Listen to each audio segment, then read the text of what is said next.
So I was saying before, this is like living in a very tight sandwich that continues on and on, because after Tia's presentation, which I thought was particularly superb and answers some of the questions that I got yesterday, I have to introduce Perejaume. So you go from role model to the next, and you are right in the middle. So I'm going to introduce him. You already know him, but he is an artist and a writer, and many more things apart from that. His work combines sculpture, word, video, sound, painting, and questions the relationship between culture and nature. I think this is a very poor introduction, by the way, but this is what I have to do. We trust him.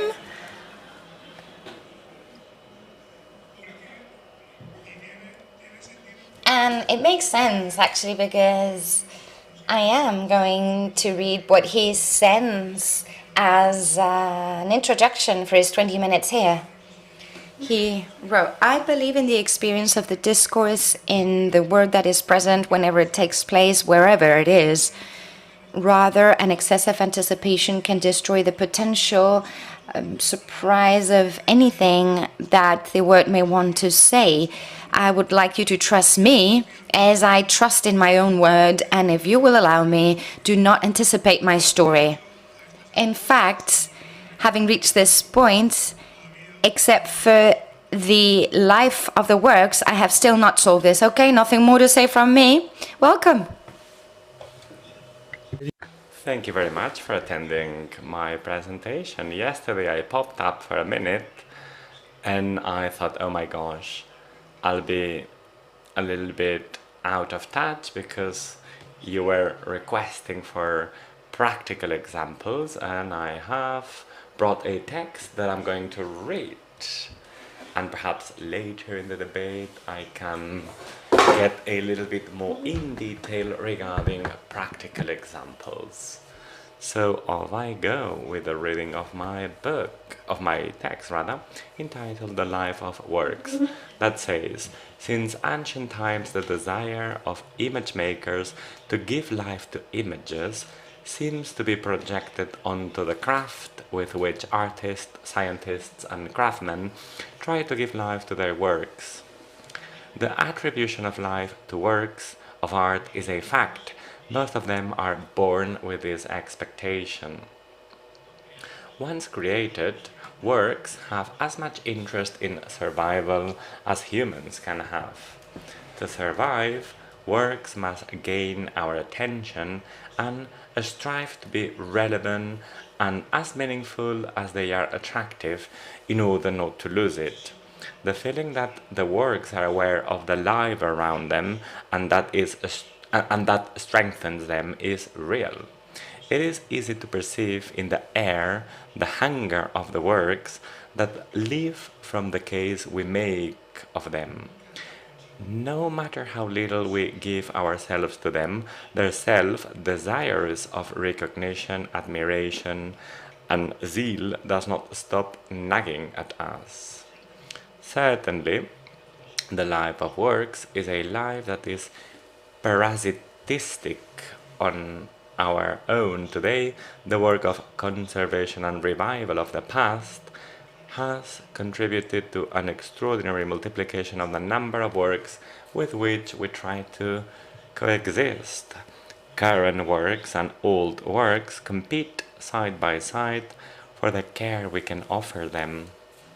On the other hand, the fact that local cultures have been considerably damaged means that works are increasingly competing with each other everywhere.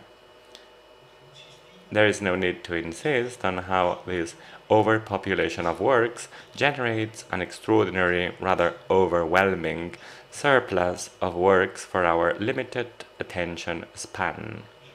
The aim of museography has been to keep the works carefully guarded and accessible for study and, to a lesser extent, contemplation.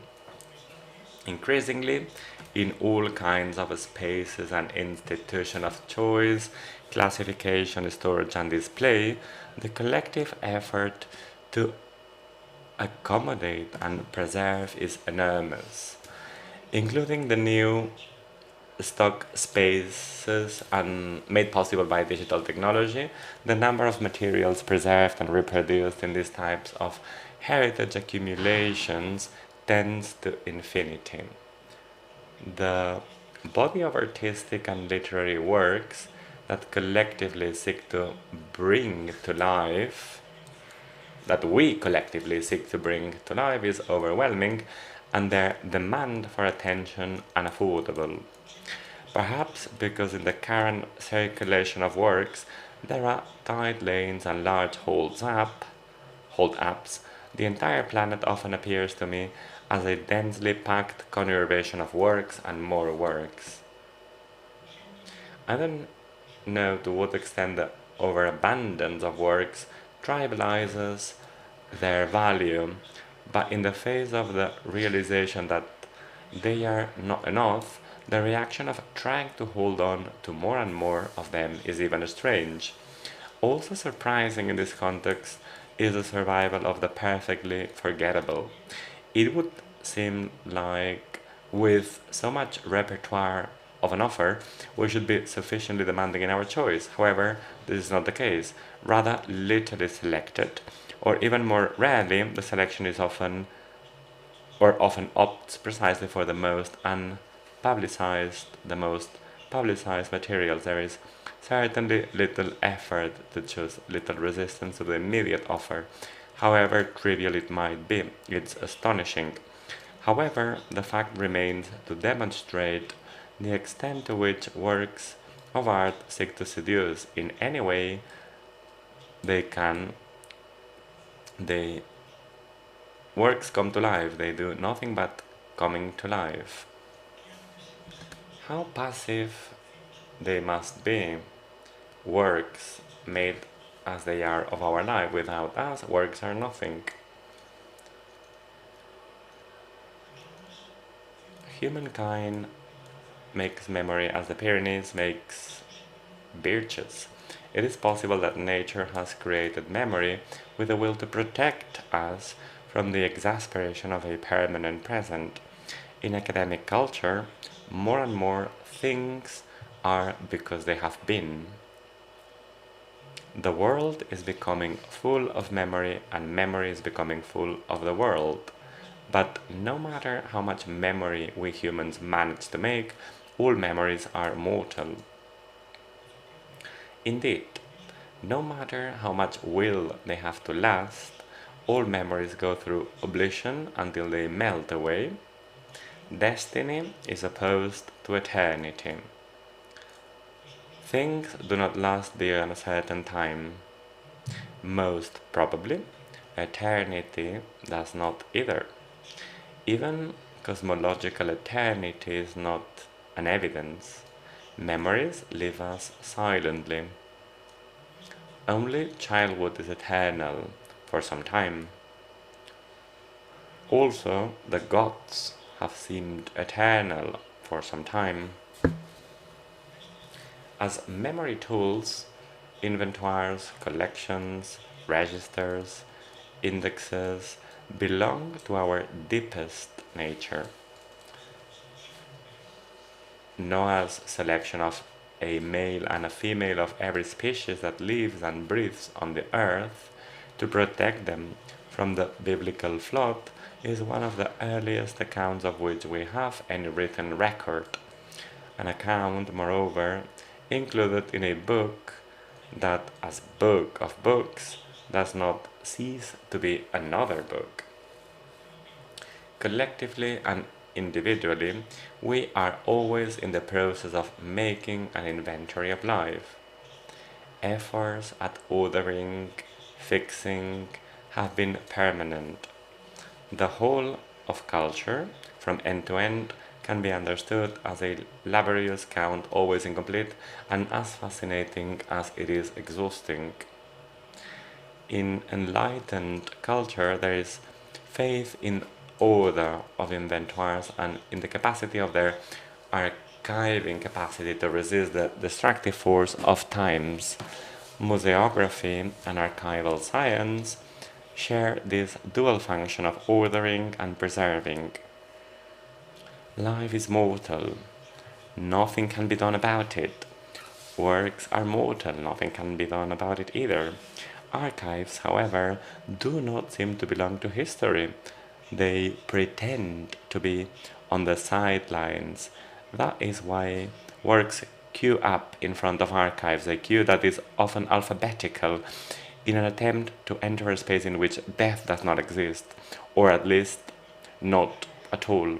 In both the religious and the cultural spheres, the glorious vision acts as a protective reaction to the transience of things. In this sense, the attempt to preserve works for eternity, to save them and glorify them, to a large extent obeys a purely theological model.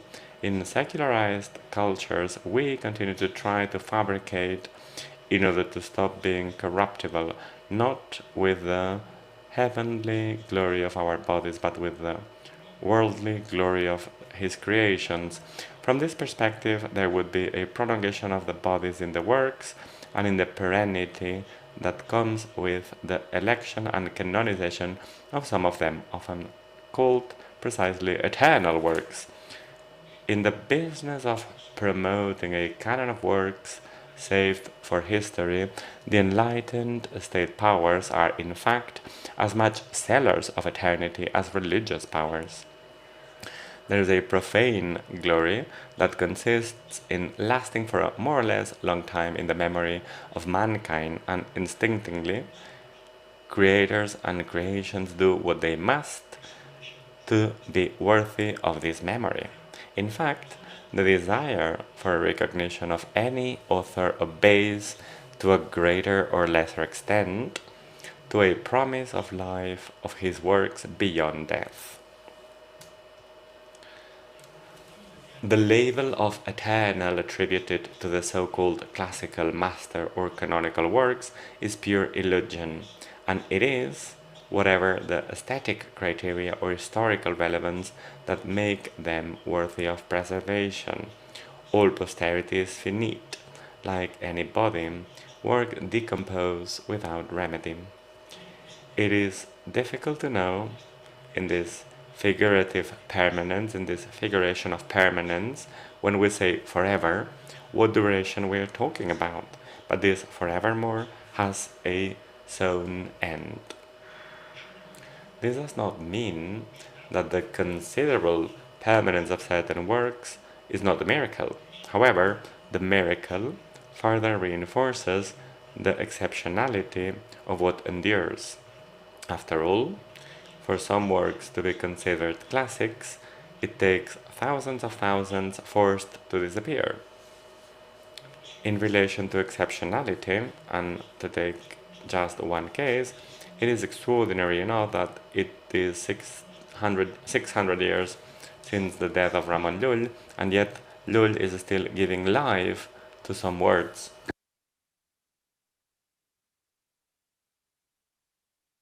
Now, in relation to exceptionality, again, it's extraordinary enough that it's been 600 years since the death of Ramon Llull, and yet Llull is still giving life to some words. Arnau Daniel is not necessarily death, nor Guillaume de Machaut, nor the gods that have abandoned us. To what extent are they death, Dionysius? The survival of memory is a form of worship of the vanished, and at the same time a way of making death less deadly.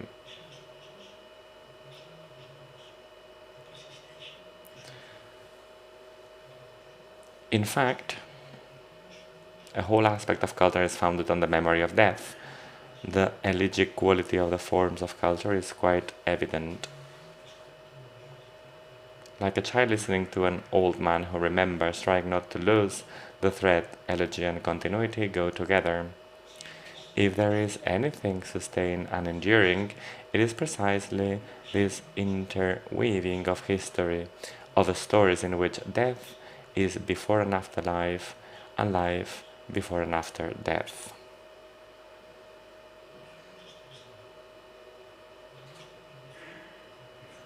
Loss is expressive. This is demonstrated by the fact that the perfume of the flowers is the putrefaction of petals. The old Antonio Ramoneda has a book of poems entitled Arden las Pérdidas. The 10th poem in the book begins, "Memory is mortal." And that is why, because it is mortal, that memory burns and glows. In writing, the expressiveness of loss is constitutive of its own gesture of fixation. When it comes to writing, the doubt as to whether the experience of an instant that dies or the fixation of the instant in a dead letter is preferable is only settled by the possible expressivity of loss. This counteracted expressivity is part of the word. Let us imagine that we have before us a snowflake. Thus, from the outset, transforming a snowflake into words allows the snowflake to endure. However, in the written mutation, there is a noticeable loss of the sunken quality of the turf. But at the same time, if words are able to say with a certain truth, the snowflake, it is because of a certain way they know that one day they must melt or be ruined. In this respect, the poetic word constitutes a particularly fortunate encounter between loss and expression. Writing that writes as if it had to save the life of what it writes always fails. What writing must save is its own life, that which the poetic experience offers. Can we begin to speak of the gain of loss? The air is dry. On one side I can see perfectly well the desire for permanence, on the other hand the fascination for flames or song that disappear instantly. I believe that life is precisely about this. Allow me to draw another duality related to the nature considered as an archive, or trust in forgetness, or the idea that nothing is lost, that remembering is keeping inside and forgetting is keeping outside, accepting that we have memory. I mean that some works are built in order to be forgotten.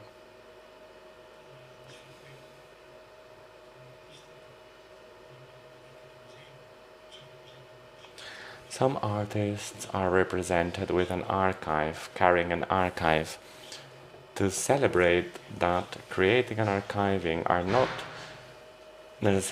do not necessarily come in this order, but it can be also the other way around, archiving and creating.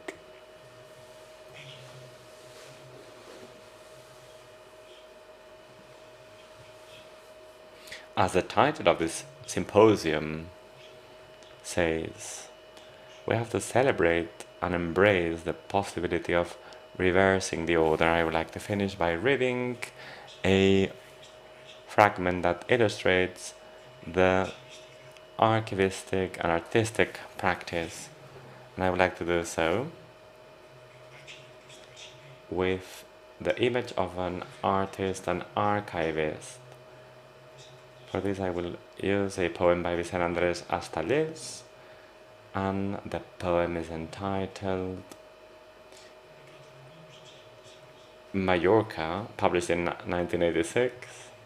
It's rather long, and Astallés combines the word drawer with print time. It doesn't really work well in English. It's a long poem with mythological characters, Galatea, Polyt, Elysium, and at a given moment Elysium speaks and says, we'll let you enjoy it in Catalan because it would be almost impossible to translate a poem. Enjoy it in Catalan, please. De mossèn Alcover. El Francesc de Borja Moll us deixarà mirar-la i fins i tot tocar-la amb la punta dels dits. I ja en direu més tard què us impressiona més.